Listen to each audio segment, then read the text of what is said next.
في الفيديو ده هقول لكم ازاي نعمل كده حلويات المذبح. هنعملها كده بطريقه سهله جدا. لو معاكي 10 كيلو ممبار هتنضفيهم كده بسرعه الصاروخ وتحشيهم باقل وقت ممكن بطريقه سهله جدا. هقول لكم السر اللي يخليكم تحشوا لو 10 كيلو ممبار في اقل من نص ساعه، مش هياخد معاكم وقت خالص. هتعملي كده الممبار بكل سهوله. وهقول لكم ايه المكون اللي احنا نحطه فيه هيخليه كده ابيض وزي الفل، ومستحيل تشمي فيه اي ريحه زفاره. وعملت برضو كده طاجن اللحمه بالبصل، لحمه الراس ما شاء الله جميله قوي، بطريقه جميله قوي، مش هتحسي خالص ان انت بتاكلي كده لحمه راس.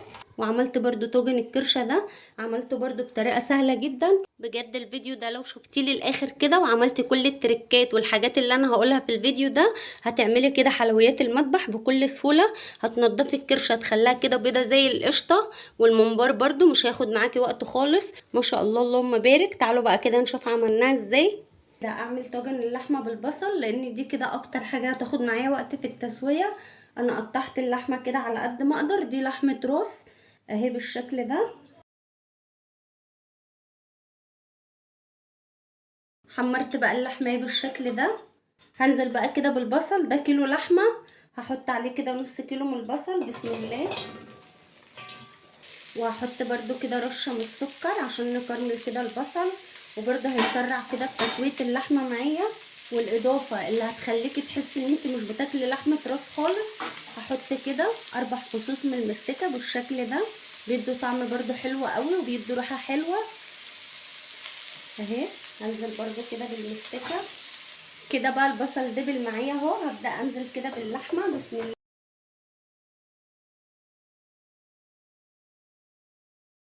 هبدأ بقى كده انضف الممبار، هنضفه معاكم برضو. انا اول ما جبته كده من عند الجزار قمت منضفاه على طول ومسكته غسلته طبعا كويس جدا وقلبته وعملت كل اللي هيتعمل ده. هغسله معاكم برضو تاني لان طبعا بيبقى فيه ريحه كده بتبقى مش احسن حاجه. قبل ما اقلبه برضو قمت جايه ماسكاه حطاه كده في خل وفي ليمون وسبته كده منقوع لمده ساعه، عشان برضو الناحيه دي ما يبقاش فيها اي ريحه زفاره او تبقى ريحتها وحشه. بصوا ما شاء الله جميل على فكره، هو لونه مصفر كده لان الممبار ده ممبار بقري. على فكره هو مصفر كده لان الممبار ده ممبار بقري. على فكره هو الممبار ده مصفر كده لان ده بتاع بقره مش جاموسه. بقوم ماسكه الطرف ده وبالصبع ده كده اقوم مدخله من هنا وتحت الحنفيه بقى بتنزل معايا كده بكل سهوله. انا هقلبها برضو واوريها لكم. بصوا اهي مليتها كده ميه تحت الحنفيه من الطرف اللي انا كنت عاملاه معاكم، ما خدتش معايا دقيقه بالظبط.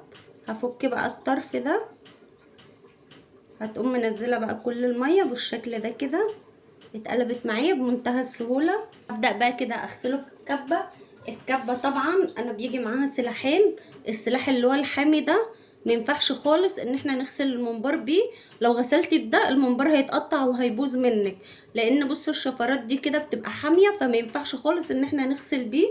بيبقى جاي بقى مع السلاح السيليكون ده، بصوا مش حامي خالص، هو كله سيليكون. انا هعين ده لان ده جديد انا ما بستخدموش، انا بستخدم عامله ده كده، ده كان عندي برضو من الكبه القديمه. هنزل بقى كده بالممبار بسم الله. هقسم الكميه على مرتين عشان برضو يبقى زيادة نظافه معايا.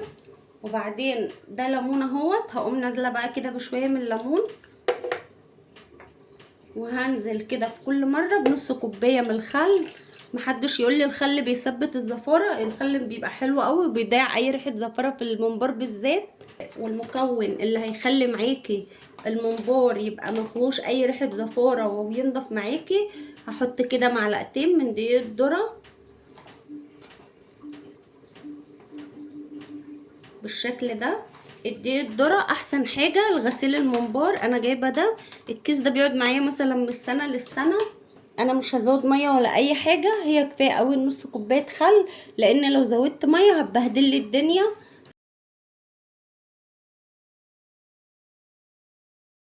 بصوا هوريهولكوا برده اهو.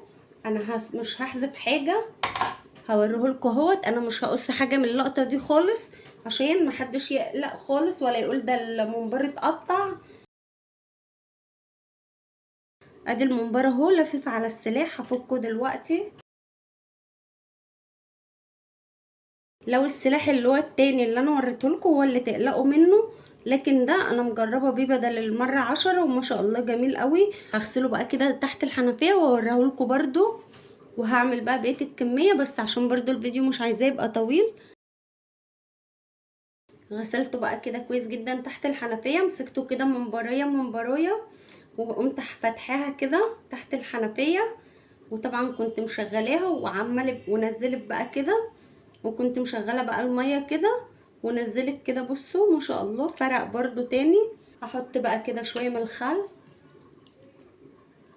شويه ليمون، هنقول عصير ليمونه مثلا، واقلب بقى كده واركنه بقى، احطه كده في التلاجة لحد ما اعمل الخلطه بتاعته. هعمل بقى كده الخلطه اللي انا هعمل بقى الممبار. هنزل كده بالبصل، فرمت كده بصلايه، هسيب بقى كده البصله لحد ما تصفر معايا. حتى هنا الميه اللي انا هعمل بها الكرشه، هحط كده بصلايه بسم الله، طماطمايه، قرن فلفل، ورق لورا، وعود قرفه. الحاجات دي منكهات برضو بتشد الزفاره معايا. دي الكرشه اهي انا غسلتها ونضفتها كده بالشكل ده. اما الميه تغلي هبدا بقى انزل كده بالكرشه، هقول لكم برضو احنا شغالين انا نضفتها ازاي. الكرشه انا نضفتها طبعا، كل الحاجات دي يوم ما بجيبها لازم ان انا انضفها في ساعتها، لان زي ما قلت لكم لو اتحطت كده في الفريزر مش هتتنضف، مستحيل تتنضف معايا بعد كده. اول ما جبتها كده قمت غاليه ميه وحطيت فيها كربونات وملح ليمون وشويه من الخل، وكنت بنزل فيها كده الكرشه لمده دقيقه واحده بالظبط، ما تطولوش عليها، واقوم ماسكاها كده بالسكينه وابدا اجرد فيها عشان برضو الحاجات اللي هي بتبقى موجوده فيها دي تضيع معايا. هي دي الطريقه، احسن طريقه كده لتنظيف الكرشه. كده البصل اصفر معايا اهو. هبدا بقى كده احط الصلصه. دي صلصه انا ببقى عاملاها في الفريزر ببصل وثوم، وببقى مخزناها كده، بتبقى حلوه وبتنجز معايا برضو. بسم الله. انا عملت معاكم برضو قبل كده طريقه تفريز الصلصه بتاعه الطماطم، بس انا بحب اما باجي اعمل بحب ان انا برضو اعمل بصلايه كده. هنزل بقى كده بالتوابل، ملح، بابريكا، بهارات مشكله، كمون، فلفل اسود، شطه. هنزل بقى كده بالتوابل. التوابل اللي حابه تحطيها حطيها مفيش اي مشكله، حابه تحطي توم باودر وبصل باودر حطي، بس انا عن نفسي مش بحب طعمهم في الاكل. واقلب بقى كل التوابل دي مع بعضها، واسيب بقى الصلصه تاخد غلوه كده مع التوابل اللي انا حطيتها. كده الميه بتاع الكرشه غليت اهي، هنزل بقى كده بالكرشه بسم الله. غسلت بقى كده كيلو من الرز. كميه الممبار كيلو برضو. لو ما عندكيش الصلصه دي زي ما انا كان عندي كده، هاتي كيلو طماطم، لكل كيلو ممبار ليه كيلو طماطم ليه كيلو رز، تمام. هاتي بقى كده بصلتين كبار وقومي مشوحاهم، وقومي ضربه كده الطماطم في الخلاط وسيبها بقى تتسبك كده مع البصل. وحطي برضو فصين من التوم، انا ما حطيتش توم لان الصلصه دي فيها كل حاجه. في ناس بتحب برضو تعمل الممبار ني في ني، بتقوم جايبه كده البصل والطماطم وبشره كله في الكبه ومصفياه وتقوم برضو عاملاه كده، لكن انا بالنسبه لي بنحبه هنا مسبك بالطريقه دي، فالطريقه اللي تريحك برضو اعمليها. انزل بقى كده بالخضره. غسلت كده 3 ربط كبار من الخضره. الممبار اهوت انا طبعا طلعته بقى من التلاجة وسايباه كده يتصفى بقى له نص ساعه عشان نحشي كده الممبار بسرعه الصاروخ. ولو معاكي 10 كيلو ممبار هتحشيهم في اقل وقت. هنجيب ازازه زي دي كده، اي ازازه عندك، واقوم ماسكاها كده قطعاها من هنا بالشكل ده كده، واقوم ماسكاها كده قصاها. احاول ان انا مخليهاش مخرفشه عشان برضو ما تعولش ايدي كده بالشكل ده. دي السر اللي بيخليني احشي الممبار في اقل وقت ممكن. يعني ممكن مثلا الكميه دي كلها ممكن احشيها في اقل من ربع ساعه، بسبب كده رقبه الازازه دي. لو عندك برضو قمع مش عايزه تعملي دي اعمليها بيه. ممكن برضو في ناس بتحشيه بالمعلقه، في ناس بتحشيه بايديها، بس انا عن نفسي باكتر طريقه بحبها هي دي. هبدا بقى كده احشي الممبار.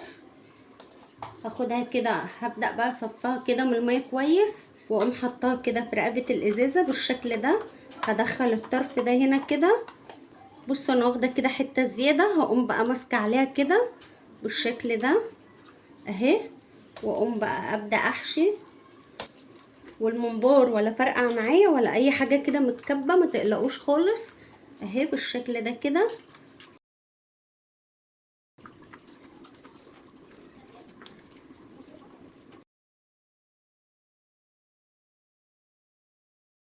هنزل بقى كده الرز واعمل كده بطه كده. نحاول ان احنا ما نكترش الرز فيه عشان برضو ما يفرقعش مننا. بالشكل ده هنضف برضو اي زوايد رز كده عليه كده. حلو قوي حلو قوي السوم كده بالنسبه لي. هقوم واخده كده الممبرايه واقوم قلباها واقوم عاملاها كده في رقبه الازازه بالشكل ده. بس نحط حته كبيره شويه عشان نمسكها كده بصابعنا ونتحكم فيها ما تقعدش تتزحلق مننا.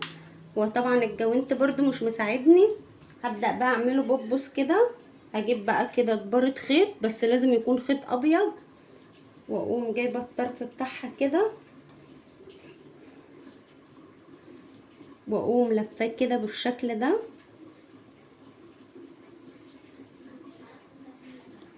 حشيت كده اللي هو الممبار البوبس اهو بالشكل ده.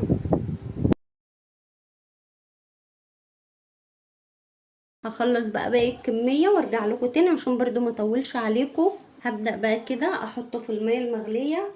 لازم تكون الميه مغليه عشان لو الميه بارده الممبار الرز اللي فيه هيفك مني. بصوا هوريكم برضو هو ازاي بيتلم كده وبياخد الشكل. حتى بقى في الميه دي بصل وورق لورا وشويه توابل كده مشكله.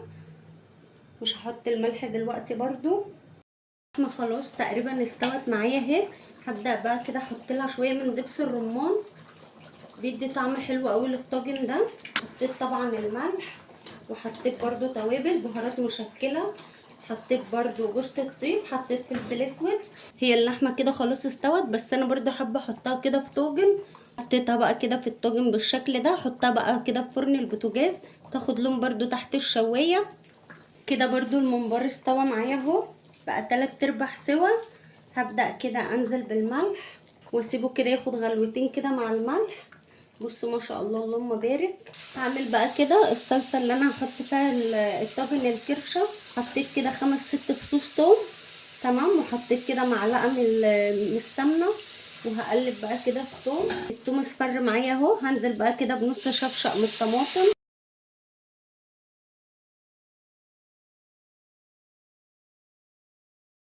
الصلصه بدات تتسبك معايا اهي.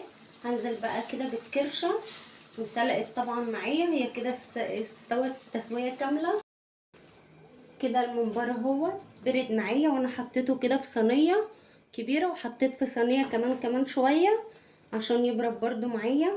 ما ينفعش ان احنا نقليه ولا نحمره قبل ما يبرد معانا تماما.